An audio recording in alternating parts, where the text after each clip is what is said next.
Hi! Kamusta kamutanan? Ang ngalan ko si Adrian. Mastoryahanay naman kita parti sa pahamot.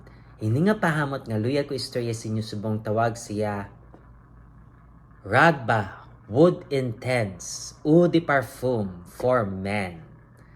Na panlalaki siya, pero kung luyag mo siya suksukon, bahala ka pag gusto ka.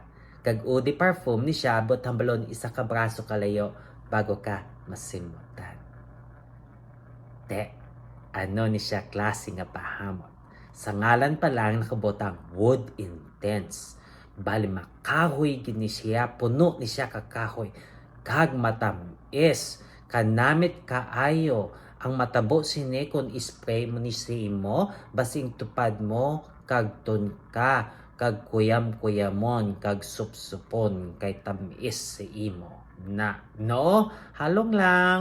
Na, te anong iya mga nota? For the top, we have caramel, gayak wood, licorice, kag cedar. Na, ang cedar mahamot nga kahoy. Pero may caramel, kag licorice, no? Mga manamit nga mga pagkaon na.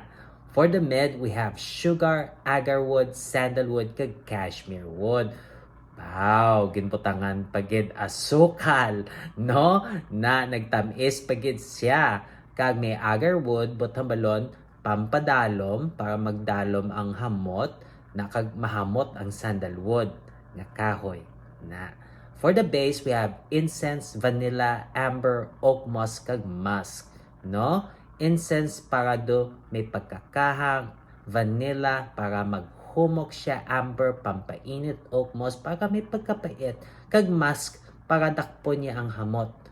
Na, no? Angay gid ni siya sa tugnaw nga temperatura. Ang temperatura nga para siya is between 40 to 60 degrees Fahrenheit o kon 4 to 16 degrees Celsius, no?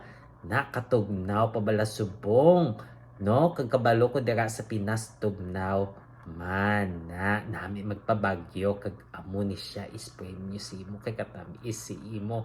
Angay gid sa tugnaw, hindi lang sa mainit ha, kay basi makuga ang inyo nga mga amigo. Amo lang na pang tugnaw ni siya. Te, comment namian ka mo nga mga pahamot nga luyag istorya sa akon, ibilin lang sa comment section kung kabay pa nagustuhan nyo ni nga pahamot. Sa dason naman, bye-bye.